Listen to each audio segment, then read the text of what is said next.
Assalamualaikum. Welcome to Zeena's Homemade Recipes. ഈ വീഡിയോയിൽ നമ്മൾ നൂഡിൽസ് വെച്ചിട്ട് ഒരു അടിപൊളി റെസിപ്പിയാണ് ചെയ്യാൻ പോകുന്നത്. എല്ലാവർക്കും ട്രൈ ചെയ്ത് നോക്കാൻ പറ്റിയ ഒരു അടിപൊളി റെസിപ്പിയാണ്. അപ്പോൾ വീഡിയോ എല്ലാവരും സ്കിപ്പ് ചെയ്യാണ്ട് തന്നെ കാണണം. നമുക്ക് നേരെ വീഡിയോയിലേക്ക് പോകാം. ഇവിടെ നമ്മൾ നന്നായിട്ട് ചൂടായിട്ടുള്ളൊരു പാനിലേക്ക് കുറച്ച് ഓയിൽ ഒഴിച്ച് കൊടുക്കുന്നുണ്ട്. അതിലേക്ക് 1 ടേബിൾ സ്പൂൺ ഇഞ്ചി വെളുത്തുള്ളി ചെറുതായിട്ട് കട്ട് ചെയ്തെടുത്തത് ഇട്ട് കൊടുക്കുന്നുണ്ട്. അതിൻ്റെ റോ ടേസ്റ്റ് മാറാൻ വേണ്ടിയിട്ട് ചെറുതായിട്ടൊന്ന് വഴറ്റി കൊടുത്തതിന് ശേഷം നമുക്ക് അതിലേക്ക് പച്ചമുളക് ഇട്ട് കൊടുക്കാം. പച്ചമുളക് ചെറുതായിട്ട് വട്ടത്തിൽ അരിഞ്ഞത് ഇട്ട് കൊടുക്കുകയാണ്. നമ്മുടെ എരിവിനനുസരിച്ച് ആഡ് ചെയ്ത് കൊടുക്കാം.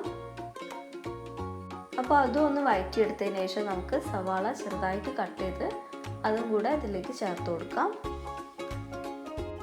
ഇത് നമ്മൾ കേരള സ്റ്റൈലാണ് കേട്ടോ ചെയ്യുന്നത്. അതുകൊണ്ട് തന്നെ കുറച്ച് കറിവേപ്പില ആഡ് ചെയ്ത് കൊടുക്കുന്നുണ്ട്.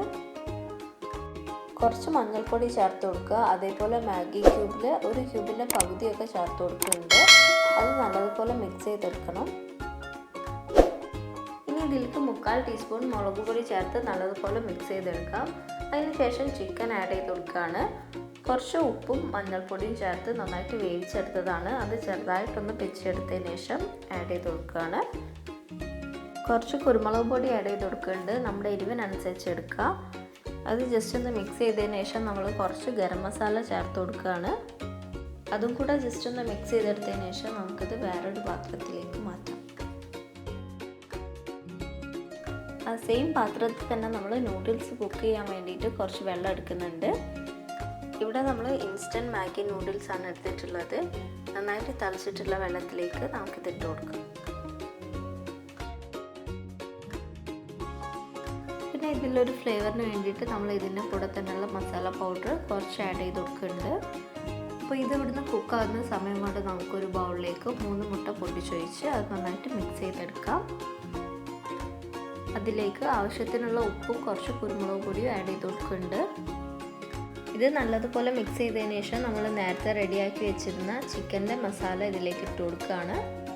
ഓരോരുത്തർക്കും ഇഷ്ടമുള്ള രീതിയിൽ മസാല റെഡിയാക്കി എടുക്കാം. അല്ലാന്നുണ്ടെങ്കിൽ നമ്മൾ സാധാരണ നൂഡിൽസ് ഉണ്ടാക്കിയതിന് ശേഷം ഇതേപോലെ ചെയ്താലും മതി.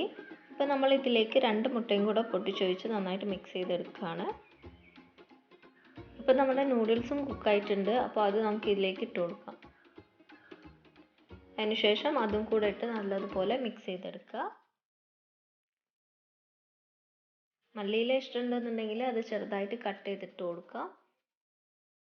അപ്പോൾ നമ്മൾ മല്ലിയിലയും കൂടെ ഇട്ട് നന്നായിട്ട് മിക്സ് ചെയ്തതിന് ശേഷം ഒരു കുക്കറിലാണ് ഇത് കുക്ക് ചെയ്യാൻ പോകുന്നത്. അപ്പോൾ അതിൽ കുറച്ച് ഓയിൽ ഒഴിച്ച് അതിൻ്റെ സൈഡിലൊക്കെ ആക്കി കൊടുത്തിട്ടുണ്ട്. അതിന് ശേഷം നമ്മുടെ നൂഡിൽസ് അതിലേക്ക് ഇട്ട് കൊടുക്കാം. മേൽഭാഗം ജസ്റ്റ് ഒന്ന് ലെവൽ ചെയ്ത് കൊടുക്കുക. ഇതിൻ്റെ മേലെയായിട്ട് എന്തെങ്കിലും വെജിറ്റബിൾസ് ഒക്കെ വെച്ച് ഡെക്കറേറ്റ് ചെയ്യാം. ഇവിടെ നമ്മൾ ക്യാപ്സിക്കാണ് വെച്ചിട്ടുള്ളത്. അപ്പോൾ അങ്ങനെ ചെറിയൊരു ഡെക്കറേഷനൊക്കെ ചെയ്തതിന് ശേഷം നമുക്കിത് അടച്ചു വെച്ച് നന്നായിട്ട് വേവിച്ചെടുക്കാം. ഇതേപോലത്തെ സ്പൈസി റെസിപ്പീസ് ഒരുപാട് പേർക്ക് ഇഷ്ടമാണ്. നമ്മൾ ഇതിനു മുമ്പ് ഇതേപോലെ തന്നെ മക്രോണി കേക്ക് ചെയ്തിട്ടുണ്ടായി. അതേപോലെ തന്നെ ചിക്കൻ ചട്ടിപ്പത്തിരി ചെയ്തിട്ടുണ്ടായി. അപ്പോൾ അതിൻ്റെയൊക്കെ ലിങ്ക് ഞാൻ ഡിസ്ക്രിപ്ഷൻ ബോക്സിൽ കൊടുക്കുന്നുണ്ട്. പിന്നെ ഈ വീഡിയോ നിങ്ങൾക്ക് ഇഷ്ടമായിട്ടുണ്ടെങ്കിൽ എന്തായാലും ലൈക്ക് ചെയ്യുക, അഭിപ്രായങ്ങൾ കമൻറ്റ് ചെയ്യുക, ഫ്രണ്ട്സിനും ഫാമിലിക്കൊക്കെ ഒന്ന് ഷെയർ ചെയ്ത് കൊടുക്കുക. പുതിയ വീഡിയോസിന് വേണ്ടി നമ്മളെ ചാനൽ സബ്സ്ക്രൈബ് ചെയ്യുക. അപ്പോൾ അതിനൊക്കെയുള്ള ബെല്ലൈക്കണും കൂടെ മറക്കാണ്ട് തന്നെ ഒന്ന് പ്രസ് ചെയ്യുക. Thank you. അസ്സലാമു അലൈക്കും.